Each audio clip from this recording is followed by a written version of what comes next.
What quality do you record in? Huh? What quality do you record in? Yes. Whatever. Yeah. I don't. I guess. Yeah. I don't know. Yeah, because No like idea. this I mean, camera. 'cause this will actually do raw video, I think, but I don't. Right. That's. I'm not going to record. I in the do. I highest. do. I am John DeVore. Welcome to the channel, and welcome to part 2 of my 3-part conversation with artist, audiophile, writer, and friend Michael Lavorgna. In part 2, we talk about the experience of going to art school, which we both did, and we talk about art and philosophy and poetry and in the context of his hi-fi reviewing. So please enjoy. Here's part 2. I guess I want to talk about a little bit about Bennington, which we did touch on in the first video, Yeah. and how much it clearly affects your writing for the high-end audio industry. And let me just say before we really dive into it, and I promise not to talk more than the people that I'm talking to in this one, like I did with the last one. But in my opinion, you are a unique voice in the high-end audio press in that you bring a sensibility where art and hi-fi and other things are not separated. They don't have to be sequestered in their own little box. And there's an artisticness to listening and to maybe some of the gear that you review. And there can be a musical quality to art that you're writing about. And the fact that you write about art on your site, Twittering Machines, which will obviously be linked down below. Right. So yeah, I want to talk about that. So you went to Bennington, you went to art school, which I did too. Yeah. I'll do a little preface. Yeah. So I did, as we talked about in the previous video, I did have to deal with my father. Was I went to a normal college. Normal. And if I got a certain grade, if I got a 4.0 grade average, I could then go anywhere I wanted. Right. So I went to this local school. It was not difficult to do well in that school. Right. Okay. And I ended up at the School of Visual Arts. That was my dream school. And after, not even before the end of the first semester, I wanted out because I wanted to study other things and I wanted to talk about other things. Literature, philosophy. Oh, and so they were very narrow. They track. did offer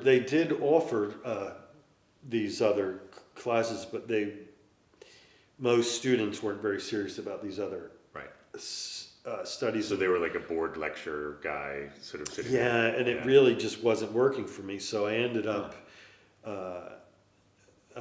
leaving after a year. Right. And then I spent about a year and a half figuring out what to do next. And so it was one of my professors at School of Visual Arts, a painter, Ron Gorchov, who had mentioned Bennington to me while I was still there because I shared with him that I was interested in going somewhere else. And then I guess through a few other things it's not worth getting into, I ended up at Bennington. Right.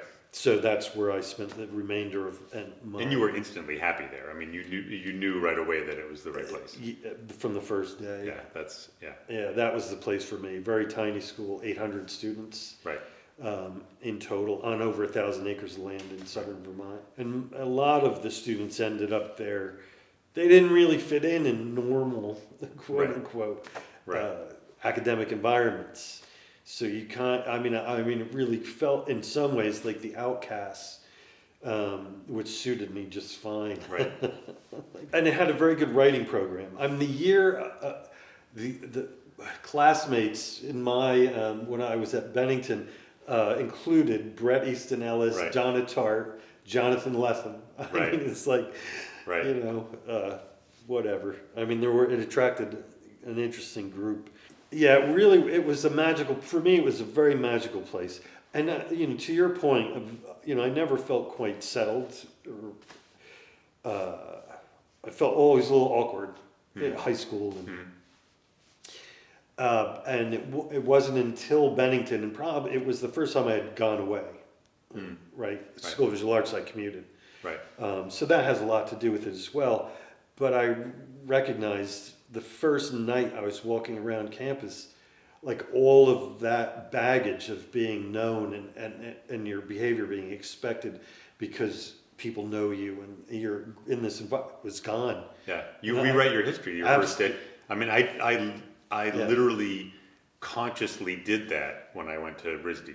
I was like, because I was so unhappy for so long at school. I was like, this is my chance to erase that person essentially, Absolutely. and reinvent yourself. Yeah, I'll never forget. I was walking. It was late at night, and I was walking down this dirt road on campus, and it had all these enormous evergreen trees, and the wind was blowing. And I grew up in the suburbs.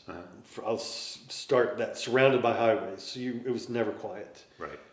So I was walking among these huge evergreen In trees. Bennington, which is nowhere near anything. Anything. Right. And I could hear the sound of the wind going through those pine needles, and I looked up and saw more stars than I ever had imagined you could ever see. Right. And that I was like, I'm like whoever the hell I want to be. Yeah. And right. that was like a tremendously freeing experience. Yeah. Yeah, so I actually transferred to Bennington as a philosophy major, which lasted about 2 weeks. Yeah. That was after attending NYU for a day as a film major. Really? Yeah, I guess I did. I heard that. I bounced a little in my, but I So you were in philosophy, but then switched over to painting. almost immediately. Yeah. Yeah. Yeah, and I graduated with a degree in fine art, studio Right. art, painting, Right. with a drawing minor. Really? Uh-huh. I didn't, yeah, mine was a much simpler degree, but I took everything inside that. I went through I went to RISD thinking that I would do something commercial, but imagining at the end that I would be like a painter in Soho, right? Yeah, sure. So really clearly not thinking it through. And ended up with an illustration degree because it was the most flexible major. So I could take everything. I took sculpture and photography, and I took okay. film classes every year, lots of film classes, Right. and ended up, I was able to. I actually built speakers at RISD, so I got credit for it. Oh, wow. It all sort of got folded into my illustration degree. Yeah, nice. Yeah, I took a lot of literature and philosophy classes. And so here's another, and I'll share another embarrassing story. Excellent. Yeah, so it was my first semester there, and I took a poetry class. And I'd never taken a poetry class, and let me just say that the high school I went to wasn't very rigorous academically. Okay. So, I didn't, I don't want to go on about that.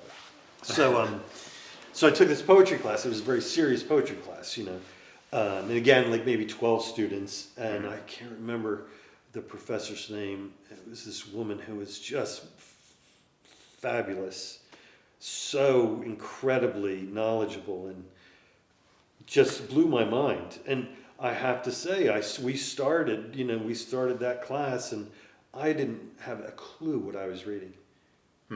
I mean, and then I had to write about it. Right. I went to the library. By that time, I was very serious about being a student. I mean, I always was. So the professor would assign a poem to read, and then you would have to write about it. It's not like you could just go 13 Ways of Looking at a Blackbird is one that comes to mind. Wallace Stevens. And I was just like, damn, man, like this is so like hard. I don't even know what he's talking about. Poetry's really. hard. Poetry's hard. So, I went to the library and read secondary texts and figured I'd put together a decent paper. And she actually asked me to come see her in her office after I'd submitted that paper.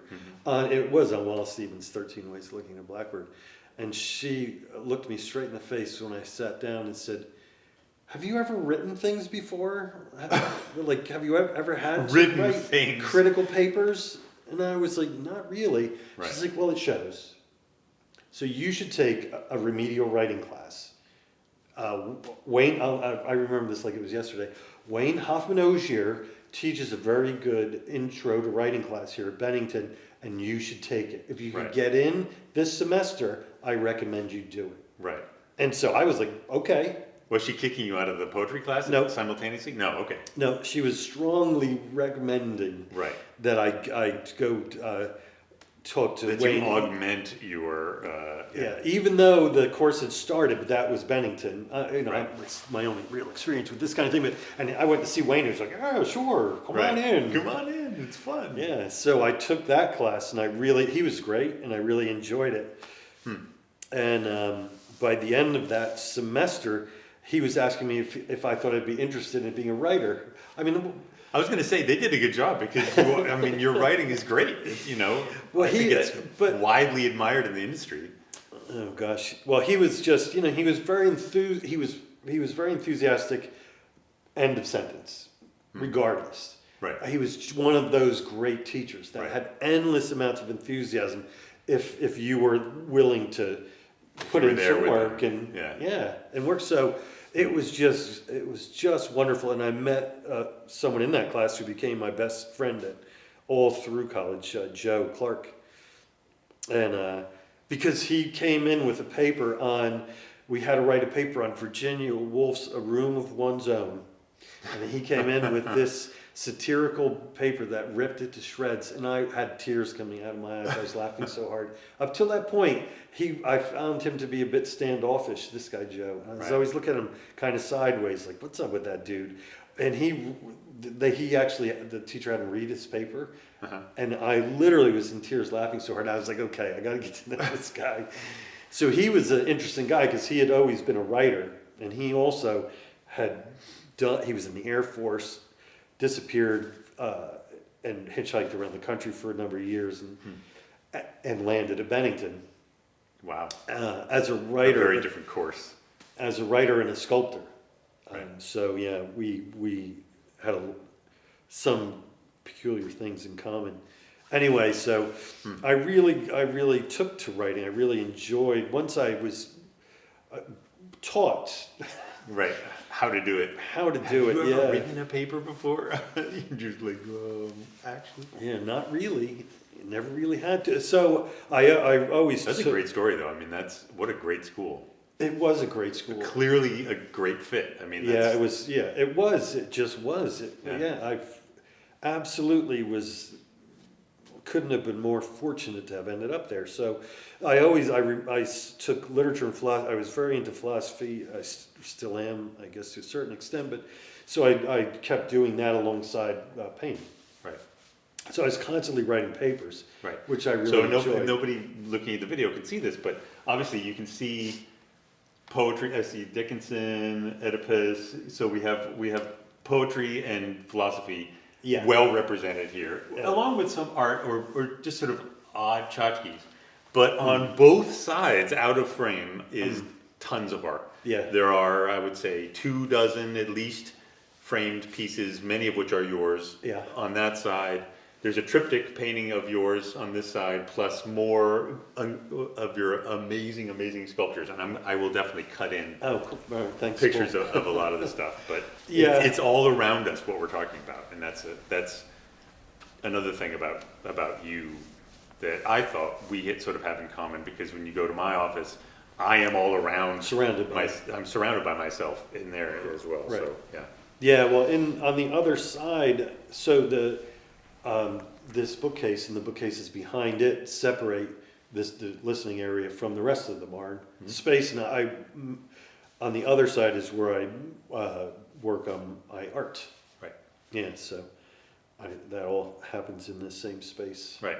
So to continue on, so you're still making art. every day. You're still an audiophile. Yeah, So this is like, you found a good road for you Yeah. to be on, and you've had some detours here and there, but for sure. clearly the good stuff has Yeah. kind of kept it going and done it.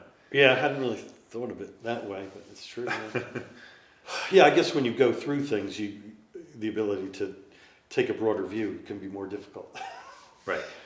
But I think being armed with a love for music, with philosophy, and with written and visual art gives you an ability to get a long view in a number of different ways that a lot of other people may not have access to nearly as easily. And so you have sort of Yeah, I mean, Or that could just be my erudite, ivory tower version of the arts. But well, I mean, I do try to remain more than interested in the work I do, whether that be the art I make or the writing, right, reviewing. right, I want to be excited by it and fascinated by it always. I don't function well with staleness. Right. Unless I'm loading trucks. right. In which case, it's like Then Yeah. then I can right exactly. the art and actually, I don't know if the hi-fi makes its way into your art, but art very much, as I said before, art very much makes its way into your professional hi-fi world, which is twittering machines. Yeah. And even before that, you would write about non-gear. To some extent, when you were doing audio stream for Stereophile Right. Group, and then before that, Twittering Machines version 1. Oh yeah, There was tons of art in that. yeah that right yeah. But now I've been really very happy to see art coming back into Twittering Machines more and thanks. more. And you've done you do two recent articles where you're actually going to galleries or museums and talking about shows of artists that I love. I mean, Frida Kahlo most recently, Yeah. who I know pretty well and adore, and then Albert Pinkham Ryder. Albert Pinkham Ryder, who I knew about and knew sort of a couple of his paintings. I mean, there aren't many of his paintings. They're not. And But especially to that actually article was see. like so. Yeah, I mean, that like quintupled what I knew about him. It was awesome. Oh yeah, because he's not very well known. Right. Because he didn't fit comfortably into a big category Right. of American painters. So Right. He wasn't doing these polished Hudson schools. And Right, he wasn't 'cause- doing Yeah, and that was those were his contemporaries. Right. The Hudson River School. He wasn't doing large paintings of landscapes. He was doing these very intimate, very worked, Right. layered and layered and Right. layered. But like sort of luminous. off and a little awkward, or like a outsider visions of these landscapes, Yeah. sort of in a way. Yeah, he was a unique vision. Yeah. I would say. Yep. Ryder's one of Herb Reichert's big influences. Yes. Yeah. Yeah. It's very clear. Yeah. Yeah. Yeah. In a beautiful way. Yeah, Again, I absolutely. love Herb's work as well, So do I. Yeah. and it's an obvious influence on the stuff that you do as well, with the Yeah, work it and the is. layers Yeah. building up, and sort of like the obscuring of detail, and then the bringing back and here and there. But yeah, I absolutely see it Yeah. through there. Yeah, Herb had an exhibit a few years ago in Hudson, New York, and I went up and wrote about that. Yeah, that's Yeah. right. Yeah. I'm so envious. I wish I had gone up to that. It was great. Yeah. It was great. Art was there. Art Dudley was there. Yep. So it was a nice time. Yeah. Thank you for watching part 2 of my 3-part conversation with Michael Lavorgna. Part 3 will be coming up next week. And until then, thank you very much for watching, and I'll see you then.